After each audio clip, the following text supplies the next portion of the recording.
Assalamualaikum warahmatullahi wabarakatuh. Yang terhormat Ibu Dr. Karolina Eka Lestari SPD MPD selaku dosen pengampu mata kuliah Statistik in Financial. Izinkan saya memperkenalkan diri. Nama saya Rasyika Widirini Suryo Putro dari kelas 7B dengan NPM 22106310 597. Nah, pada video kali ini saya akan mempresentasikan poster yang telah saya buat dan perhitungannya menggunakan RStudio.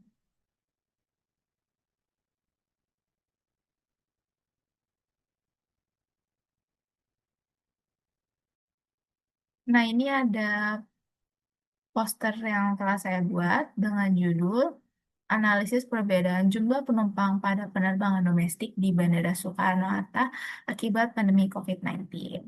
Nah, ada beberapa kata kunci ya, yaitu Bandara Soekarno-Hatta, COVID-19, dan penerbangan domestik. Kita mulai dari latar belakang. Nah, latar belakang ini dimulai dari sektor transportasi udara. Ini tuh salah satu komponen penting dalam pertumbuhan ekonomi di Indonesia. Nah, salah satunya adalah bandara-bandara yang ada di Indonesia, yaitu Bandara Internasional Soekarno-Hatta. Yang bisa dibilang bandara ini tuh salah satu bandara tersibuk di dunia. Datanya juga ada melalui Airport Council International pada tahun 2019, di mana bandara ini memegang peran strategis dalam menghubungkan berbagai wilayah, baik melalui penerbangan domestik yang hanya sekitaran Indonesia, atau internasional, jadi antar negara gitu.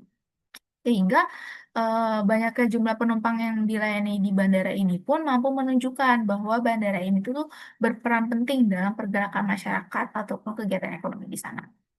Nah, namun sejak munculnya pandemi COVID-19 di Indonesia itu pada sekitar awal tahun 2020, bisa dibilang sektor transportasi udara ini mengalami penurunan aktivitas.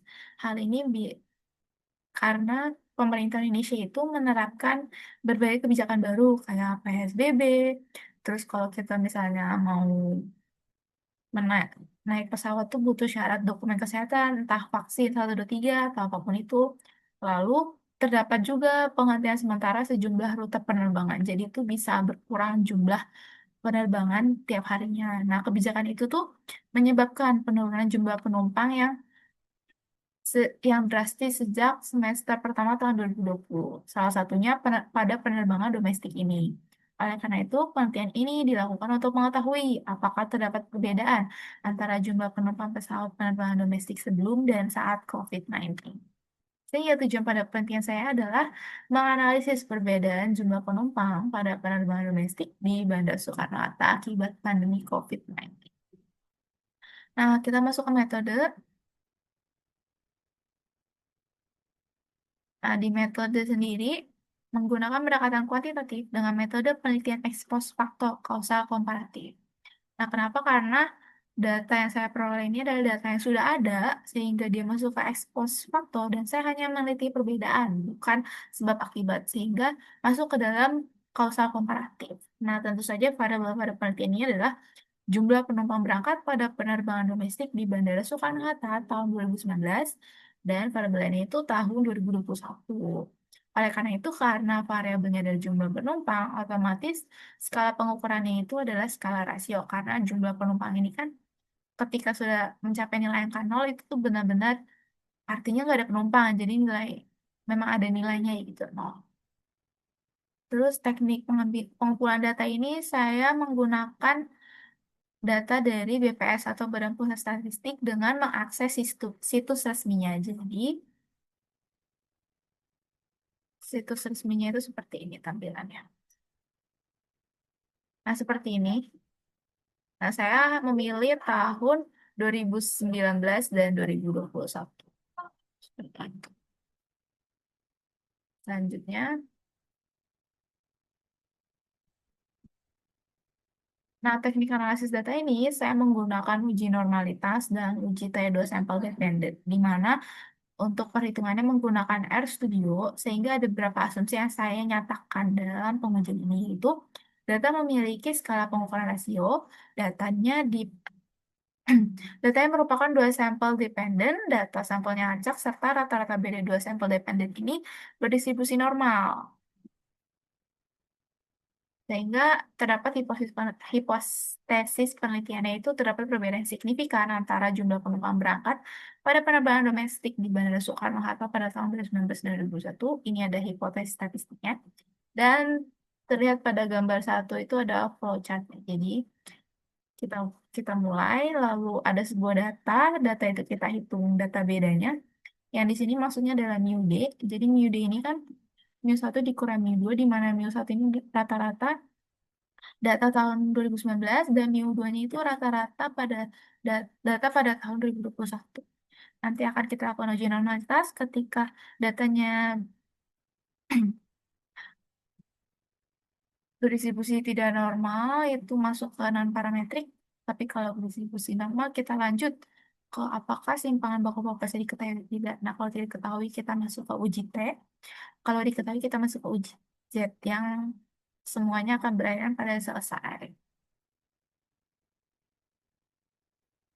Selanjutnya ke hasil penelitian.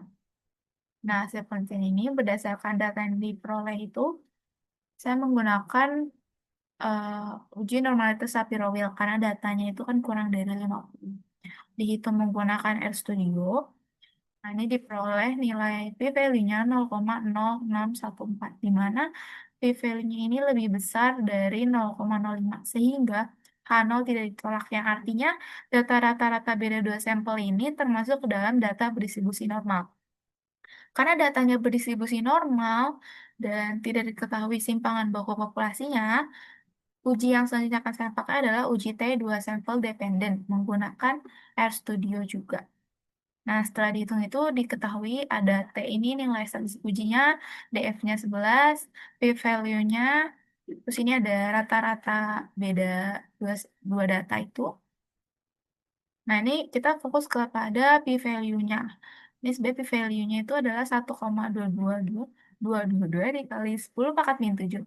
Atau kalau dalam bentuk desimal itu jadi 0,000000122. Nah, karena p-value-nya ini lebih kecil dari alpha, yaitu alpanya 0,05, hal ini membuktikan bahwa terdapat perbedaan yang signifikan antara jumlah penumpang berangkat pada penerbangan domestik di Bandara Soekarno-Hatta pada tahun 2019 dan 2021.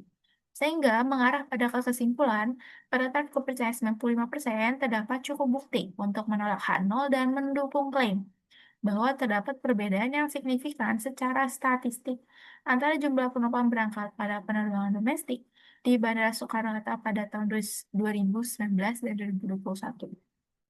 Hal ini mengimplikasikan pada bahwa pandemi COVID-19 memberikan dampak pada penerbangan domestik di Bandara Soekarno-Hatta. Oleh karena itu, diperlukannya kebijakan yang adaptif serta strategi perubahan yang efektif untuk mendukung kebangkitan sektor transportasi udara serta menghadapi krisis serupa di masa depan.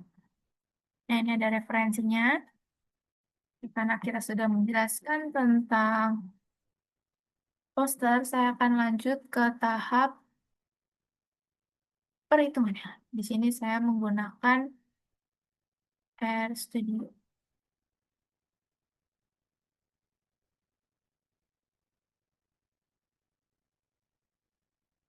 Hmm,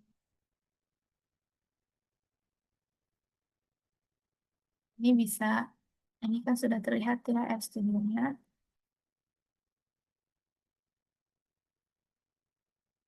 Eh, nah langkah pertama ini kalau misalnya belum belum terlihat seperti buat ngodingnya gitu ya, ini bisa ke sini yang ada tanda plus di ujung kiri, plus script. Oke, ini sudah ada tempat untuk kita menulis ya, mengetik. Selanjutnya adalah kita memasukkan data. Di sini ada, kita pilih from Excel, kita browse aja biar gampang ya mencarinya. Kebetulan saya menyimpannya di sini.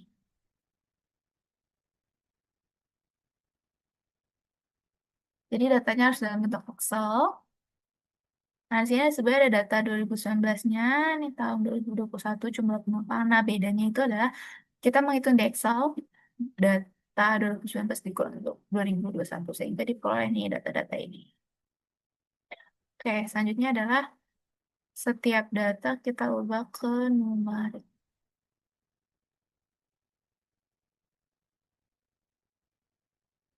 Sampai di sini terlihat tulisan numerik. Kita kopas. Ini buat nanti kita ketik.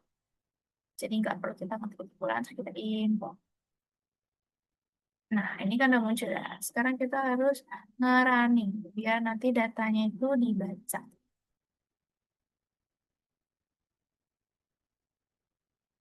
Ini run, atau kalian bisa pakai CTRL enter. Nah, itu artinya datanya sudah kebaca di RStudio. Nah, langkah selanjutnya apa? Oke, selanjutnya adalah yang pertama kita harus definisikan. Definisikan variabel dan bedanya. Nah, pertama saya misalnya mau definisikan variabel 2019 dulu. Misalnya kita simbolkan di X. Nah, ini seperti ini. Kita keluarkan nama file tadi, yaitu data jumlah domestik. Kita kasih dolar. Nah, ini muncul. Kita klikin 2019 ya, karena kita mau yang ini. Kalau sudah, kita running. Terus, biar kita tahu apakah variabel X ini udah kebaca datanya. Gitu. Running. Nah, di bawah sini udah terlihat nih. Ini artinya datanya sudah dibaca oleh R. Kita lakukan hal yang sama terhadap variabel Y. Y yang menggambarkan pada tahun 2021. Kita print 2021, kita running, terus kita print Y-nya sebagai bukti apakah sudah dibaca. Tuh, di bawah ini sudah ya. Selanjutnya, untuk beda, misalnya saya mau simbolkan deh.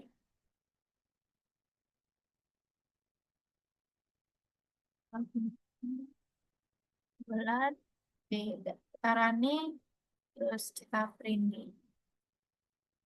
Nah, ini udah ada ya bedanya juga.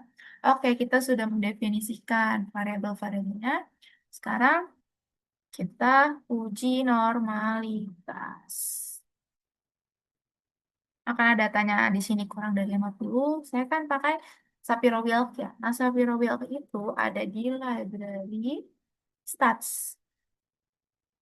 Nah, kita running, ya udah ada. Sekarang kita tulis, kita ketik nama tes Sapiro-Wheel itu. Oh, kita pakai Sapiro test. Nah, yang dimasukin ini adalah D, karena yang kita uji normalitas itu adalah rata-rata bedanya ya. Di sini kita langsung aja masukin data D-nya, sehingga nanti dia akan menghitung sendiri. Nah, ini di value 0,0614, 0,06140. Itu sama kayak yang di poster tadi ya, sehingga H0 tidak kita tolak, sehingga datanya itu berdistribusi normal. Karena datanya berdistribusi normal, sehingga langkah selanjutnya adalah kita menggunakan uji T2 sampel dependen. Nah, untuk uji T2 sampel dependen itu library-nya sama ya, ada di library stats juga, jadi bisa kita di sini. Kita running. Uji T2 sampel itu T tes. Nah, ini. Nah, apa aja yang masukin di dalam sini? Itu pertama, ada data dari variabel X, data dari variabel Y, terus confidence levelnya kita masukin juga ya. Confidence levelnya itu 0,095. Sama kita masukin juga pairs-nya. Kita masukin pairs-nya true. Kenapa? Karena di sini kita ujinya T2 sampelnya dependent. Nah, kalau misalnya independent, kalian bisa tulis jadi false. Tapi kalau di sini dependent, saya tulis jadi true. Nah, ini udah semua nih. Jangan sampai lupa koma-komanya. Udah semua. Udah kita running. Nah, bisa terlihat ya nilai statistik ujinya, DF-nya, p-value-nya, terus ini rata-rata bedanya. Nah, bisa dilihat sama ya kayak yang di poster tadi, karena p-value-nya ini kurang dari 0,05 atau alfanya, sehingga H0-nya itu ditolak. Karena H0 ditolak,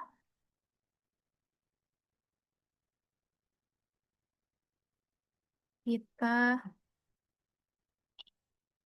maka membuktikan terdapat perbedaan yang signifikan. Nah, begitu cara melakukan uji normalitas dan uji T2 sampel dependen pada RStudio. Ini poster saya. Nah, karena sudah selesai presentasi dari saya mengenai poster dan cara perhitungan yang menggunakan RStudio. Terima kasih yang telah menonton. Mohon maaf jika ada kesalahan pada saat menjelaskan. Wassalamualaikum warahmatullahi wabarakatuh.